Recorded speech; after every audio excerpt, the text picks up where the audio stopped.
Ito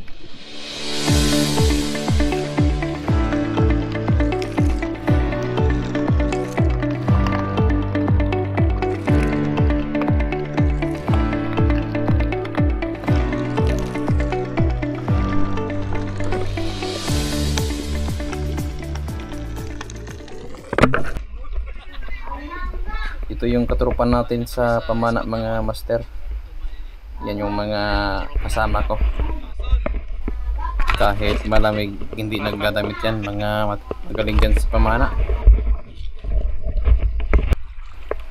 Dito mga master, may nakita agad yung kasama ko, maliit na samaran. Wala nang kawala yan. Kahit maliit ay pinapatos na. Nasa ano siya, nasa mababaw lang.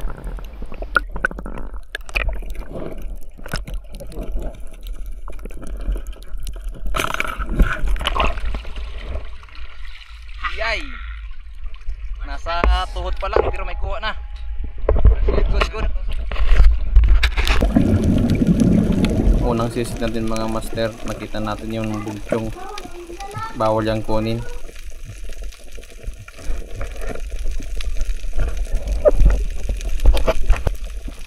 Ito yung ano tinatawag na goat fish.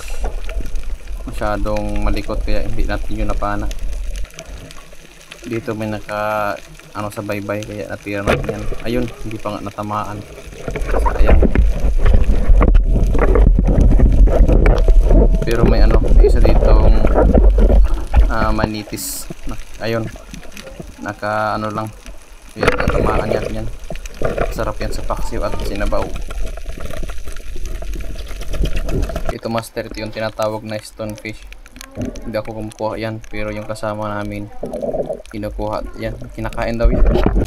Ito mga idol, sumalubong sa akin to, kaya napana agad natin. Maamo kasi yan at pag may nakitang maliwanag lumalapit yan.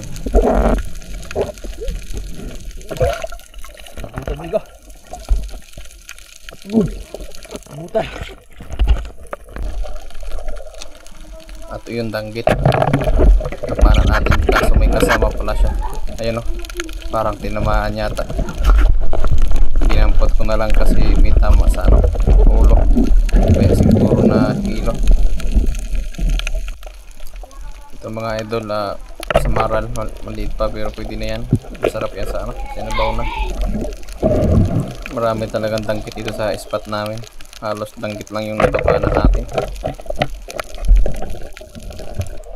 Maamo mga danggit yan. Nasa ano lang, tabi-tabi. Ito mga idol, bro crabs. Pag nasa buhangin yan nakalublob, madali lang yan dakmain. Kahit wala kang gloves yan, kaya na yan.